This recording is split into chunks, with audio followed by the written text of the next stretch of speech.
4 औरतें इस्लाम में क्यों हैं? इसका बैकग्राउंड औरतों पे जुल्म है, औरतों, और औरतें भी उछल उछल के कह रही हाँ जुल्म है। मैं कहता हूं अल्लाह की बंदियों, एहसान है।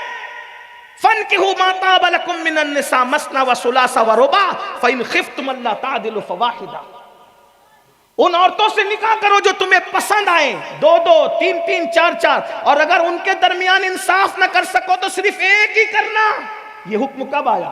कब आया पता है? 10 औरतें होती थी, 50 औरतें होती थी, 100 औरतें होती थी, 700 औरतें होती थी।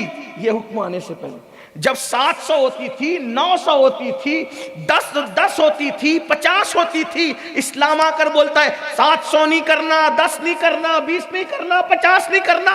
इस्लाम ने अनगिनत को 4 पे लाके मुकैयद किया, और उस 4 में भी फिर ये कैद लगाई, इंसाफ कर सकते हो तो दूसरा सोचना, अगर इंसाफ नहीं कर सकते एक ही पे इक्तिफा करना।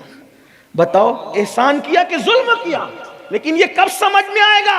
ये उन्वान ना आप सुनना चाहते हो और हम सुना भी नहीं सकते, क्योंकि आप इस पर सुभान अल्लाह भी नहीं कह सकते, इसलिए ये उन्वान है ही नहीं ऐसा। तो करना क्या है? बच्चों को बताओ कि क्या लॉजिक है, बैकग्राउंड क्या है, पस मंजर क्या है। वो जो कहना चाहता था वो आखिरी बात ये, एक आदमी था, जौहरी था। जौहरी समझते हैं ना? पत्थरों को तराशने वाला और वो जानने वाला, पत्थरों की क्वालिटी को जान, यानी सुनार कह लें उसको, चले सुनार। और बहुत बड़ा सुनार था वो, जौहरी था। उसका इंतकाल हो गया, बस बात पूरी होती है। उसका इंतकाल हो गया। जवानी में उसकी बीवी बेवा हो गई, उसका बच्चा यतीम हो गया।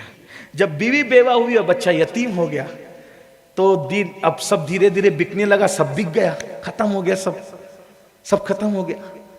तो एक दिन माँ ने बेटे से कहा, बेटा घर में एक बहुत कीमती हार पड़ा हुआ है। अब सुनार की बीवी सुनार हुई, ये थोड़ी होता भाई, मौलाना की बीवी, मौलाना साहब बहुत बड़े मौलाना होते, कभी कभी बीवी को कुछ भी नहीं आता, ऐसा भी हो सकता है। बेचारी बोली वाली, वो तो रोटी बर्तन झाड़ू करना जाने, वो क्या जाने।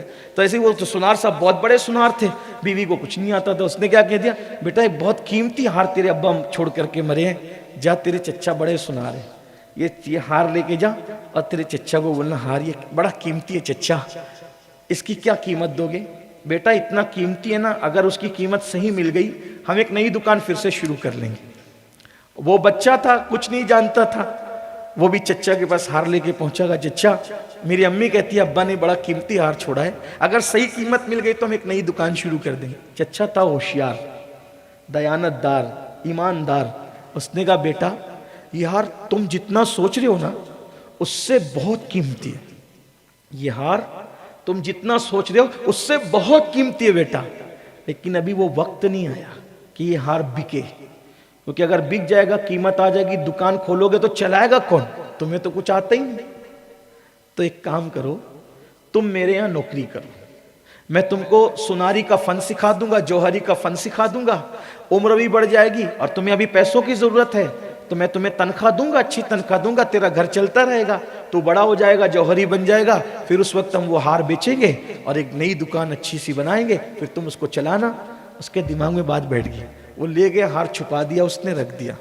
चचा की दुकान पे आता रहा, चचा पूरी ईमानदारी के साथ उसको जौहरी का फन सिखाता रहा। जब वो बड़ा हो गया, जवान हो गया, तो एक दिन चचा ने कहा बेटा जरा वो हार जो तुम चंद साल पहले लाए थे ना, वो हार लाओ ना, बड़ा कीमती था ना वो हार, हम उसको बेच के दुकान बनाएंगे। उसने कहा अरे छोड़ो चच्चा उस हार की बात, अरे नहीं लाते क्यों नहीं? अरे चच्चा जब मैं फन जानने लगा ना जौहरी का तो मुझे खुद पता चला वो हार कीमती नहीं है, वो तो नकली हार है। बोले बेटा इसी दिन का इंतजार था, अगर मैं उस दिन कहता ना ये हार नकली है तो तू कहता कि यतीमी का नाजायज फायदा चच्चा उठा रहा है और मेरे बचपने का नाजायज फायदा उठा करके ये सब कुछ कर रहा है। तो मैंने तुझे उस दिन मना नहीं किया, मैंने तुझे एजुकेशन दिया जौहरी का।